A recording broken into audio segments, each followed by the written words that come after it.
pra Oslo, pra sair no Oslodum. Bloco asfo da terra do bacalhau. Oi, tudo bem? Welcome to the 15th lesson in the special series I'm creating to help you to jumpstart your Brazilian Portuguese. I'm Professor Jason, and the topic of today's lesson is forms and uses of the verb ser. So, what I want to do is review some of the forms of this most common of verbs across various tenses, and then teach you some of its most frequent uses, including in a few common idiomatic expressions. So this should be a pretty simple, but very useful, very important lesson. Então, vamos começar. Let's get started. Alright, just to give you an idea about what to expect in this lesson, as usual, here's an overview of what I'll be presenting. We'll start off by talking about the forms of ser in 4 different verb tenses, frequent common tenses. The present tense, the simple past, the imperfect, also a past tense, and the future, specifically the compound or periphrastic future, when you want to say, for example, eu vou ser. Then we'll talk about briefly the meanings of this verb ser, some of its equivalent ideas in English, move into frequent uses. I'll detail several uses with examples, and then the last thing I'll talk about are some common expressions that utilize forms of the verb ser. Alright, so what we're looking at now are the present tense forms of the verb ser. Ser conjugated in the present. So first person singular, I am, eu sou. Second person singular, you are, você é. He or she is, ele é, ela é. We are, nós somos. You guys are, vocês são. And they are, eles são. So again, sou, é, somos, são.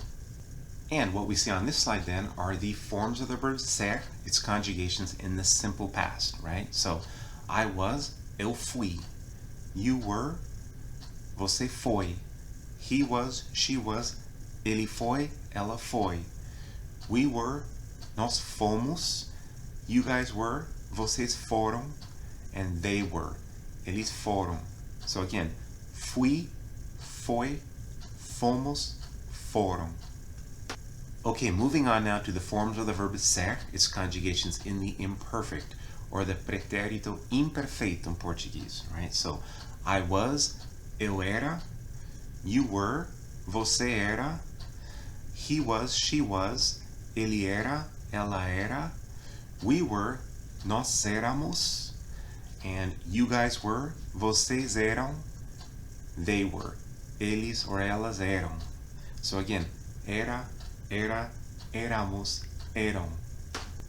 And now the fourth and final grouping of forms that we're going to look at, the fourth really common verb tense in Brazilian Portuguese after the present, simple past, imperfect, would be this periphrastic future, right? To say, I am doing something, I'm going to do something, or I'm going to be in this case, right? Então, eu vou ser, we're taking the form of ir, the verb to go, conjugating that in the present tense, vou, vai, vamos, vão, and then adding the infinitive of ser. So, eu vou ser, I'm going to be, it's like I'm going to be president. Eu vou ser presidente, right? Você vai ser, ele vai ser, ela vai ser. We're going to be, right? We're going to be friends. Nós vamos ser amigos, right? You all, or you guys, vocês vão ser, and they're going to be, eles or elas vão ser. Então, vou ser, vai ser, vamos ser, e vão ser. We're going to have another video really soon in this series that talks about this use of ir. So as you probably already know, ser is one of the verbs used in Brazilian Portuguese to express to be. So many times when we want to express ideas like I am, you are, they are, it is, I was, we were, it will be, etc., we're going to use a form of the verb ser. However, a major complication is that other verbs in Brazilian Portuguese, estar and ficar, and even ter and haver, are also used frequently to express the idea of being. Another complication is that the uses of ser and estar in Portuguese don't coincide 100% with what you might know if you've studied or speak Spanish. Okay, quick break in the action. I just wanted to clarify that because of these complications, what I've decided to do in this video is not create a single video in which I sort of compare and contrast ser, its uses, and estar, and its uses, right? Like you might be used to in your Spanish classes. What I'm going to do in this video lesson is focus only on ser and its uses, and then in the next video in the series, we're going to talk about estar and its uses, all right? Okay, back to what we were talking about just a second ago. One helpful way of understanding verbs like ser and estar is to understand that their primary function is to connect elements. More to the point, linking verbs like ser connect subjects of sentences with nouns or adjectives. So, two main uses of the verb ser are first, linking subjects of a sentence to other nouns, and secondly, linking subjects to adjectives. In fact, and this is extremely helpful, when the linking verb to be links a subject and a noun, Portuguese, like Spanish, always uses a form of the verb ser, never estar. Again, let me repeat that. When the idea is to be and you're linking a subject to another noun, Portuguese, like Spanish, always uses ser, never estar. So common nouns that link to subjects using ser are those that indicate identity in some way, such as names, professions, affiliations, nationalities, and relationships. Let's take a look at some examples. Eu sou Jason, e ela é Luciane. I'm Jason and she's Luciane. Eu sou professor, a title or a profession. A Juliana é enfermeira, profession. Meu tio é socialista, a party affiliation. Minha mãe é católica, a religious affiliation. As minhas primas são brasileiras, linking up them to their nationality. Meu amigo é italiano. Ela era minha amiga, relationship. Now, when we want to link a subject with a descriptive adjective to say, for example, that my car is gray or my son is very smart, we use ser rather than estar if, as in these examples, in those examples, the adjective describes a general, inherent, or stable characteristic of the person, place, or thing. Let's look at some examples. Meu carro é cinza. My car is gray. Meu filho é muito inteligente. My son is very smart. A nossa casa é pequena. Our house is small.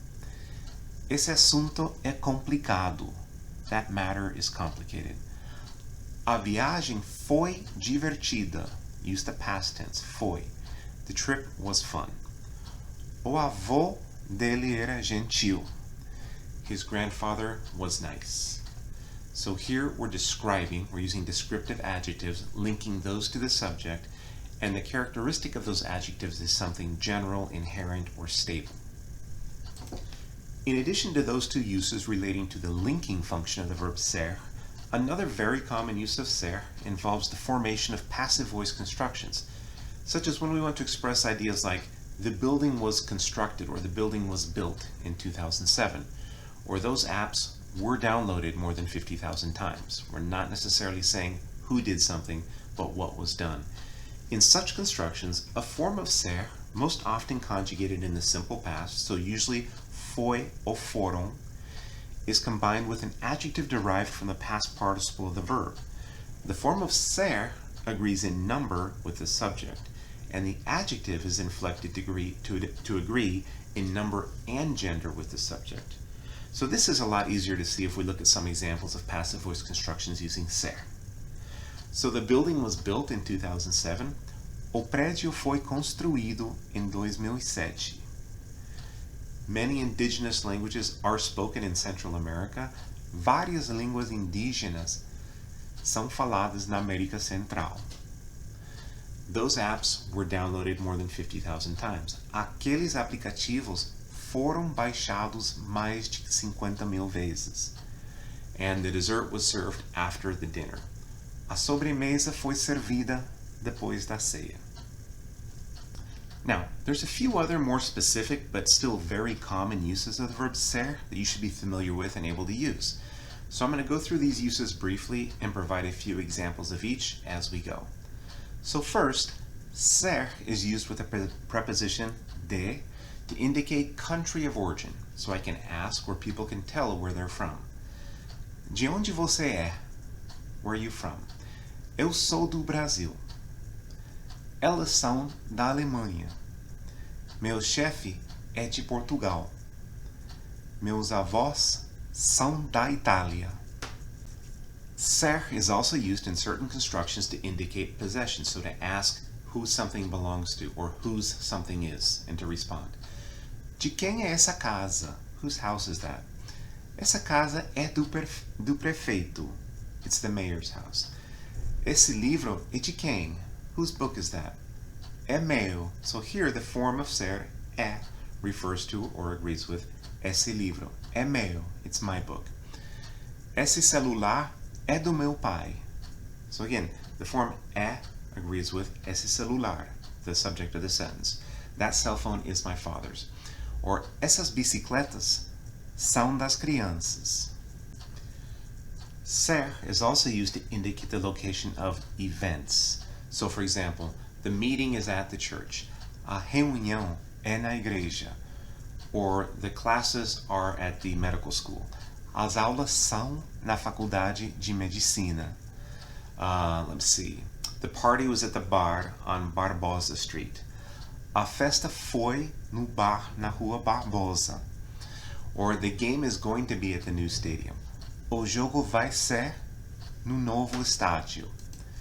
However, note that when referring to the physical or geographic location of buildings, cities, or other places, the Portuguese verb ficar is used more often than ser, and estar is not used at all as it would be in Spanish. So for example, a casa dela fica em bairro perigoso.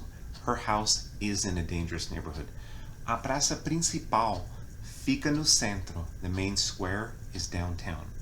Or o Parque Nacional do Iguaçu fica no estado do Paraná. Iguaçu National Park is in the state of Paraná. So here we're talking about the location, the fixed location of buildings, cities, parks, monuments. A Itália fica na Europa. Another really frequent common use of the verb ser is to indicate days of the week, dates, and to say when something occurs, will occur, or occurred. Hoje é sexta-feira. Today is Friday. Amanhã é sábado. Hoje é 1º de setembro. Today is September 1st. Que dia foi ontem? Ontem foi dia 31 de agosto. Meu aniversário é dia 5 de abril. True story, in case you want to send a present, guys.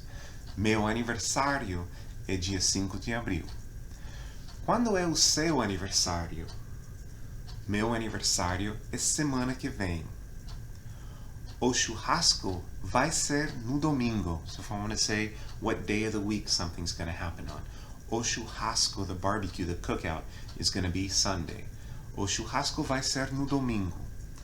O show de música foi ontem à noite no parque. Of course, ser is also used when asking or telling the time. So your basic question, of course, what time is it? Que horas são? Que horas são? What time is it? Que horas são? We're using the plural form são because it corresponds or agrees with horas, right? Plural. Likewise, when you answer and the time is plural, number of hours, right? More than two or more. São 7:30 da manhã. It's 7:30. São 7:30 da manhã. Or, as the clock indicates, são 3:20 da tarde. São 3:20 da tarde, right? If it's a singular hour that we're referring to, we would use the singular form é. É 1:00 da tarde. It's 1 o'clock in the afternoon. Or it's noon. É meio-dia. Finally, the verb ser is also used to indicate marital status. So expressions like these. Are you married? Você é casado? Or você é casada? Yes, I am married. Sou, sim. José e João são solteiros. They're single. São solteiros. Minha amiga é divorciada. É divorciada. Or my parents are separated. Meus pais são separados. So use ser always to refer to any kind of marital or civil status. All right, the last thing I want to cover in this lesson are some really short but extremely frequent expressions with ser that you'll hear just about every day in some way, shape, or form. These are just pepper conversations left and right, and so you need to at least have a sense of what they mean and be able to use them, right? If you want to sound Brazilian. So probably the most common is the tag question, não é? Não é?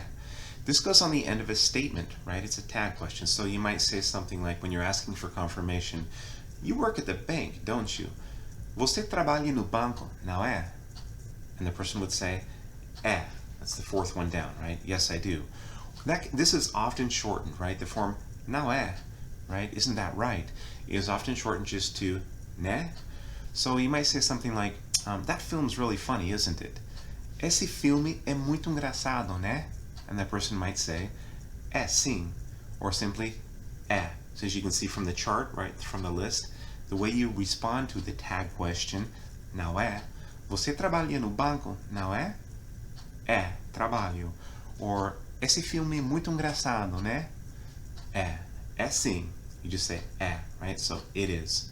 So, skipping down to the fifth bullet point, the form será, or será que.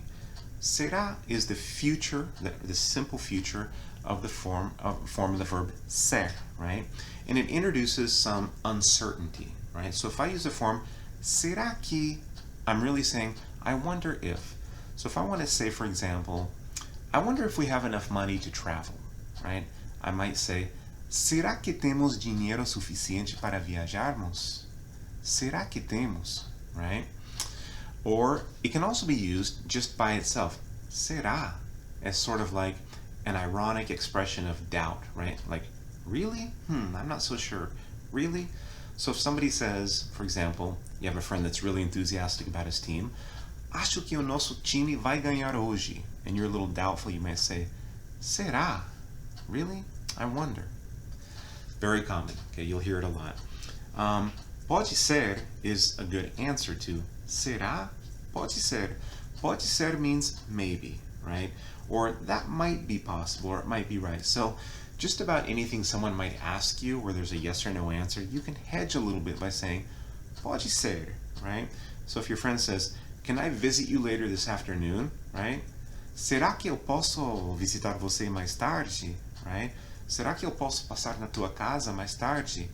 And you want to be a little bit non-committal, you can say, pode ser, right? Maybe, perhaps, that might be possible. Pode ser is very, very frequent. And then if you want to confirm something, if somebody tells you something and says, is that right? You can say, é isso aí, right? That's it, you got it. É isso aí, if you want to really confirm that they got it right. Okay, and on this final slide, we continue with four last very common, very frequent expressions that use forms of the verb ser in Brazilian Portuguese. So the first one, que foi? Que foi is what you ask someone when you want to know, what's the matter, what happened? You see someone that looks upset, or maybe you think you might have upset someone. You might ask, mas que foi? Que foi? Right? What's the matter? And the person hopefully will explain it to you. Só se for. This expression, só se for, uses the future subjunctive form of the verb ser, but it's an idiomatic expression, very common, and it means only if or only in the case that. So for example, right, if somebody asks a question, right, você vai poder me ligar hoje? Are you going to be able to call me later today? Você vai poder me ligar hoje? And you want to say only if it's after work, right? Só se for depois do trabalho. Only in the case that I can call you after work. But it also has another meaning, another use. So if somebody offers a possible explanation for something that happened, so let's say that Felipe missed class, right? And your friend says, oh, o Felipe não foi na aula. Felipe didn't go to class. And they offer an explanation. Deve ter ficado doente. Felipe não foi na aula. Deve ter ficado doente. And you say, yeah, maybe, that could be. You might say, só se for, right? So, again, my friend says, o Felipe não foi na aula, deve ter ficado doente. And I say, só se for, if I want to say, yeah, that's a possible explanation, right? In other words, yeah, only if that were the case, okay? It's kind of a tricky one to translate. Second to last one here, pois é. Pois é is an extremely common expression, and it's a way to confirm something with emphasis, right? So if somebody says, wow, class was really tough today, right? A aula estava muito difícil hoje, você não acha, don't you think? And I might say, pois é, it really was, right? But it can also be more of a resigned confirmation, depending on your intonation, right? So you may say something like, wow, the professor really seemed off today. Seemed like he was having a rough afternoon. You might say, pois é, right? More of a resigned confirmation, I guess. But you'll hear pois é a lot. Listen to the intonation. It can affect the meaning. And then finally, the expression já era, which means something's done, it's finished, it's kaput, it's seen better days, it's history. So somebody might have an old car that they're struggling to maintain and upkeep, and it finally dies, and you ask them, hey cara, o que aconteceu com seu carro, right? Whatever happened to your car? And he says, meu carro já era, right? It's history, it's toast. All right, to borrow one of the expressions we just reviewed, essa aula já era. That's it for lesson 15 in the series, folks. Hope you found my presentation on the forms and uses of ser to be informative and useful. If so, please share it with your friends, with anyone else. Let me know if you have any questions, comments, or suggestions, okay? Be sure to catch the next lesson in the series, and don't forget to look for me on all of your favorite social media platforms. Professor Jason, I'm just about everywhere. Thanks again very much for watching, and be sure to visit the Professor Jason channel again soon. Até breve. Ciao. Pra sair no Oslo Dum, bloco as da terra.